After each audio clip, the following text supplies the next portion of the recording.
So, welcome back. This week, Cale got to sit down with his girlfriend of I don't know how many years, because it's been a while, Ryleigh Browne. Ryleigh went to junior high and high school with Cale in Calgary before venturing off to obtain her diploma in architectural technology from SAIT. Evidently, it's not my relationship. It's not. Ryleigh is one of my friends, but she's Cale's girlfriend. You know what I'm saying? So it's not my story to tell. So just enjoy this genuine conversation and listen to what Ryleigh had to say about Paul, who is very important to her, the impact of not comparing yourself to others, and a whole lot more. Thank you genuinely from Cale, Evan, and I for listening, and I hope you guys enjoy the 4th episode of What Makes You Happy. Alright, what's going on, everybody? Welcome back to another episode of What Makes You Happy. Today I'm sitting down with my girlfriend Ryleigh.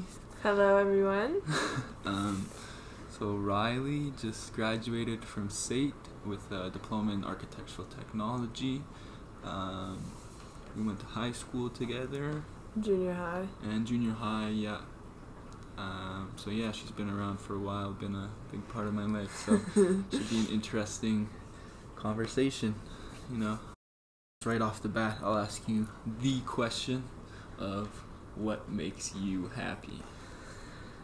Well, I think that's kind of a tough question. There's obviously going to be multiple things. The first thing that I can think of that's maybe not such a big part of my life anymore is probably sports for me. I started playing sports when I was 5, like soccer, little tyke soccer. But getting into high school, I really enjoyed playing rugby. I love contact sports. I played lacrosse for 8 years, and even though I wasn't particularly a prodigy in either of those sports, I just liked being a part of a team, and I just liked having something to improve upon. So I like going to practice, I like making friends, I love exercising, and now that I don't have sports, it's the gym. I love going to the gym. Yeah, it's always nice to see those incremental improvements. Yeah, and I think with the gym it's a little bit easier because you can there's actual numbers you can see with improvement. So yeah. Whether that's tracking them in a journal, I started getting into that before the gym closed again. Do you think that helped you improve? Tracking my numbers? Yeah. I'd say so because I feel when I was just going to the gym and I was just picking whatever weight to curl that day or whatever, I just kind of guessed from what I did last week. Mm-hmm. But I don't think I would necessarily try to do progressive overload or anything. So I think writing it down kind of kept me accountable, and I could actually see that strength growth and slowly lifting heavier. It makes it kind of concrete once it's on the paper. Yeah, exactly. And I can remember it. I know what I did last week. Yeah. Yeah. Yeah. So what's it been going from team sports like rugby and lacrosse to working out by yourself in the gym?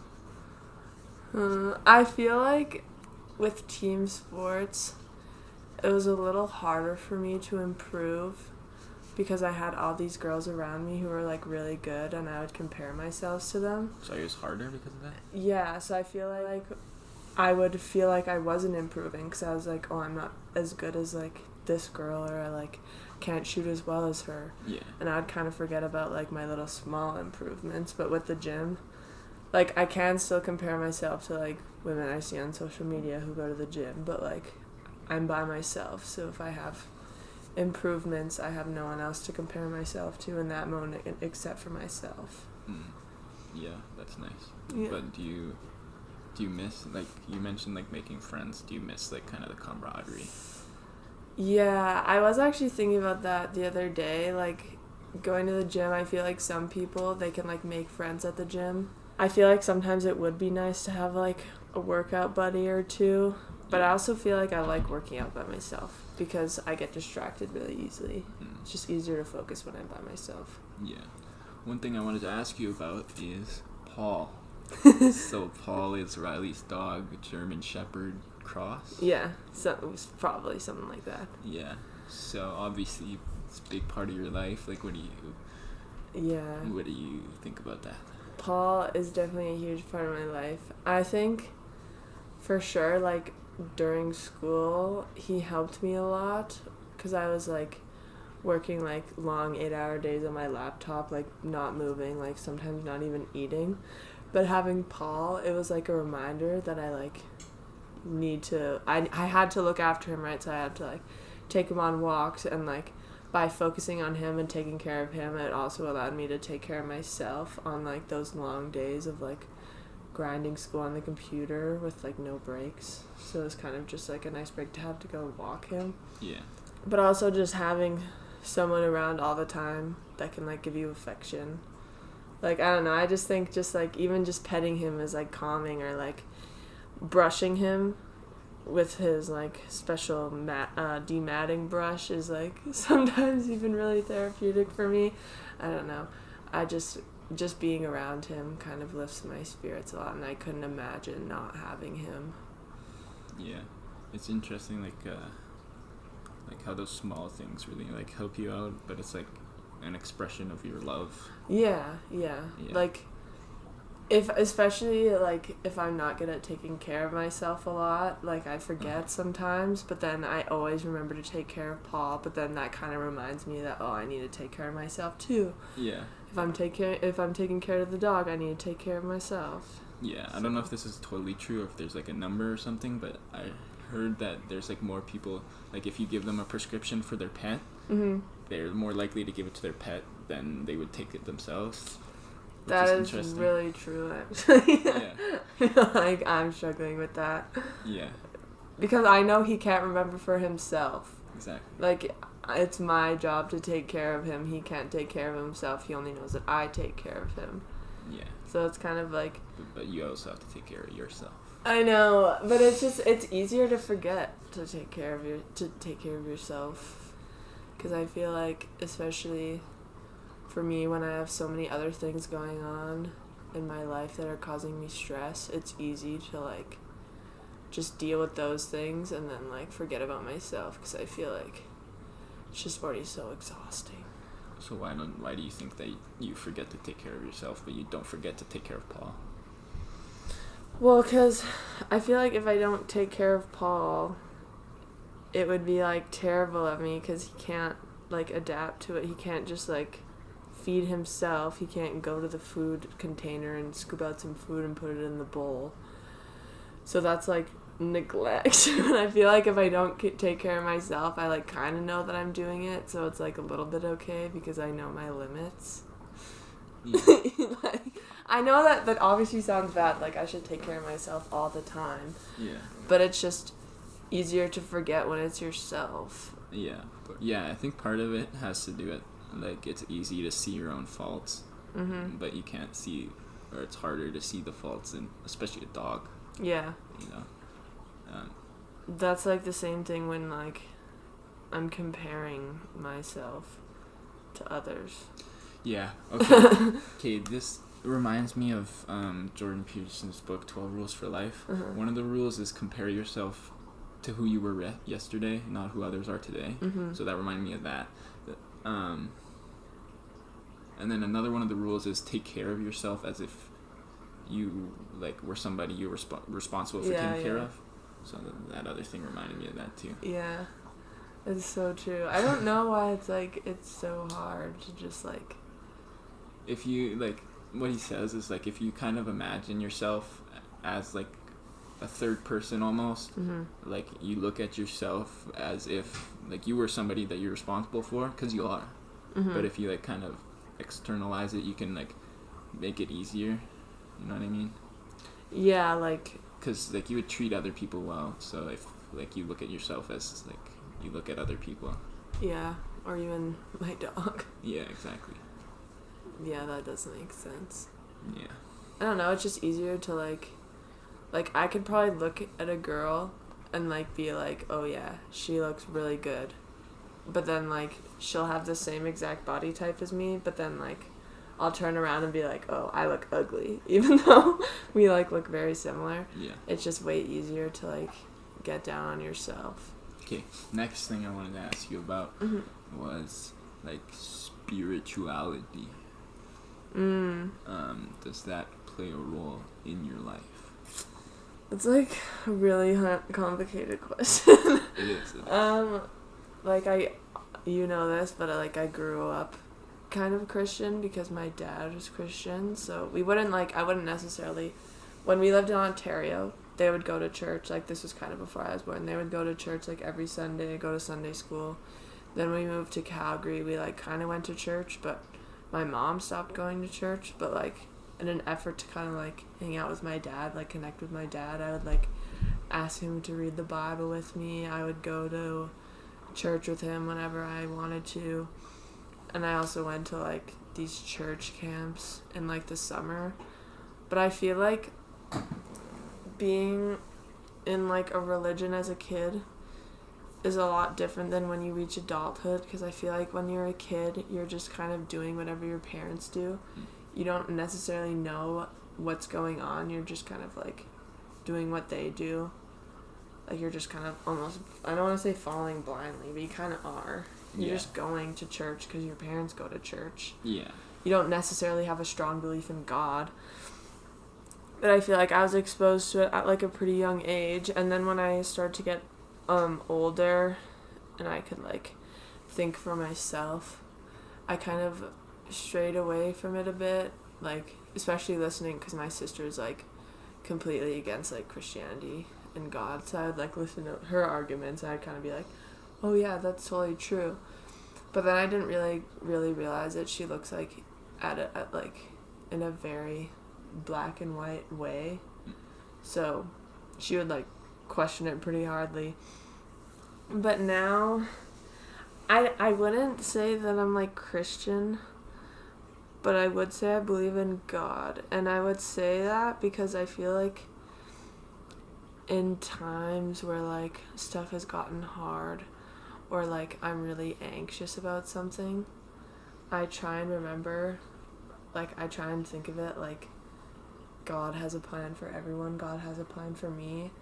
And I try and think of it like when I have really bad anxiety about something, that if it works out, then it works out. If it doesn't work out, then I know there's something else planned for me. Like that's kind of how I've been using it, kind of like, especially with the job searching for architectural technologist jobs. Like I found a couple that I've really wanted that I haven't been able to get interviews for, and I'm just kind of hoping that's because there's a better one along the line coming for me that's like the right fit for me. But I also kind of feel guilty because I feel like I only look to God in times of like hardship. You know? Yeah, but yeah, I mean, that's kind of, I don't really want to say that's why you go through hardship, but it's like like hardship always like brings you back to God, and that's what he wants anyways. Yeah, that's true. It's also kind of like, I don't know, this isn't about me, but when my dad, like, he had cancer for a while there, he was like, he's not even like bitter about it. He wasn't even bitter about it during, even though it was obviously really hard for him, but it kind of like, it brought him closer to God. He realized, like, he kind of looked at it like he realized he needed to repair his relationship with God and work on himself more, because he felt like he was like actually straying away a bit. And it also like helped in a way that it helped my mom and dad's marriage, because once he started to look at himself more, like reflect on his like actions and how he was like kind of getting away from God, it like helped him like repair the marriage with my mom. And so that's also kind of like helped me kind of believe in God more, like have more of a faith in things, I think. Do you think like that he wanted to work on their marriage to like glorify God, I guess? Like, what do you mean by that? Like out of like he wanted to treat your mom well because he loves God. I think that's part of it. It's also kind of part of it like he doesn't want to get a divorce also, like, because that's against his beliefs. Yeah. But he was kind of like once my mom kind of got serious, like she didn't like him anymore, he was kind of like, oh, like I really need to work on some stuff. Yeah. And I really need to like reflect on myself, and I need to look to God. Yeah. And like ask him for help. Yeah. And I feel like that's kind of what I do, like especially during like school.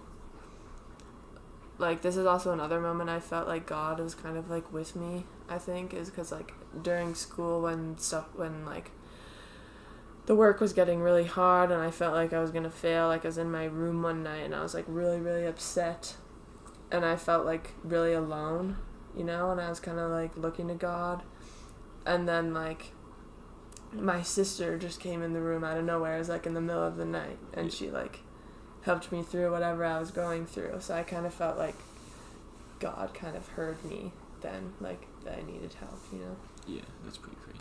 Yeah. Yeah, I guess to finish it off, last question. What is it that gets you through your worst days? I don't know if I've like even figured that out yet, because I feel like some of my worst days, I guess I've gotten through all of my worst days, obviously. I was gonna say that. Yeah. I don't even know, like I feel like you're a big part of it, obviously, because I can tell you anything, and I feel like you also understand me really well. So when I'm having a tough time, I'll obviously turn to you. But then when I can't do that, like I just try and remember. It's really hard sometimes, but I try and remember like everything happens for a reason. And life is obviously not supposed to be easy all the time, and even though it does suck sometimes, like without all the bad stuff I've done, like if my life was so easy, like if school was so easy for me, it wouldn't have felt so good to like actually get through it with like really good grades, right? Like 'cause I worked really hard and it was really hard on me some days. Yeah. But like graduating, getting that diploma, having like 3.7 GPA, like I felt really good about myself, and I kind of like, I don't want to say I forgot, but I kind of like all those really, really bad days I had like felt like not such like big, they didn't feel like such a big deal anymore. You know, because like I worked so hard and then a great outcome came. Yeah. It's a lot harder to like kind of have that perspective like in the moment. Exactly. But if you can remember that eventually it won't be like that, yeah, you know? Like, because I've had some experience with it now, I feel like when I'm having my really, really bad days, I have to try and remember that like something better is coming and it can't possibly be like this forever. Right? Yeah. And I also just feel like family is also really important to me too. Right. Like, even as much as I don't want to tell my parents what's happening, sometimes it's just easier for me if I do, because they have a lot more experience than I do, and they can help me through certain things that I have no idea how to get through. Yeah. And even if they don't like give you advice or anything, it's like you don't have to like deal with that burden by yourself. Yeah, that's the tell thing. Somebody. Like, even if I tell my mom what's going on and she has no idea what to do, at least she's just like there with me in the moment, and she knows what's going on, and I don't have to feel like alone with all my thoughts, because I feel like that's something I used to do a lot. I used to just keep my thoughts to myself, like so many weeks at a time, like not tell anyone, and then I'd have like one big blow up and not have any idea how to communicate my feelings. Nothing makes sense because there's just been all these things over the past few weeks that I've told no one about. Yeah. So I feel like just telling someone also gets you through those days. Yeah. Whether that's like, I don't know, like a psychologist, a therapist, your mom, your dad, just like anyone. Someone on the internet, maybe. Journaling. Yeah, journaling too. Prayer. Oh, I felt like journaling's like a really good thing for me. Like when I started writing down my thoughts, like when I would go see someone, and then I feel like when I would have all these problems, and then it was the day that I saw them, I'd be like, I didn't know what to say because I would kind of like get flustered and forget. Yeah. So I felt like I did this thing where I would write everything down that I was feeling over that past week or two that I wasn't seeing her, and then I would like read it all to her, and then we could go through it like bit by bit. But that was really helpful. Even if you don't show it to anyone, I think it's really helpful. Yeah, well, yeah, it gives you the ability to like criticize your own thinking. Yeah, because I feel like I remember this one time in like junior high. It was like the first time I ever journaled, and I was like really upset about something. It was like gnawing on me. Like I was so anxious, and I just like I didn't even think. I just scribbled it all down. It was like 3 pages, and then I like felt like this huge weight had been lifted off my chest. So it's kind of a way of like telling someone without actually telling someone. That's true. Yeah. It's like a way to like organize your thoughts. Yeah. Like instead of just having all these like feelings like, oh, I'm so angry, if you actually write it out, and then even maybe you'll figure out it's not even that bad, right? A lot of times you figure that Yeah. out. And I mean, like when you name a feeling or a thought, it doesn't give it so much power. That is true. Because if you're like unconscious of it, then it'll just control you.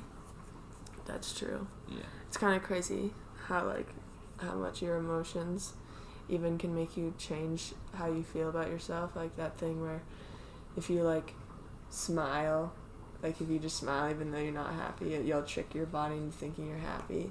And then if you have like, I don't know, body image issues, if you tell yourself you're beautiful every day, then one day you'll start to believe it. Yeah. So, anything else you gotta say for the people? Thanks for having me. Oh, it was my pleasure. It's fun. It's good times. I'm not that interesting, but it's cool. No, you're very interesting. I'm sure people will be very interested.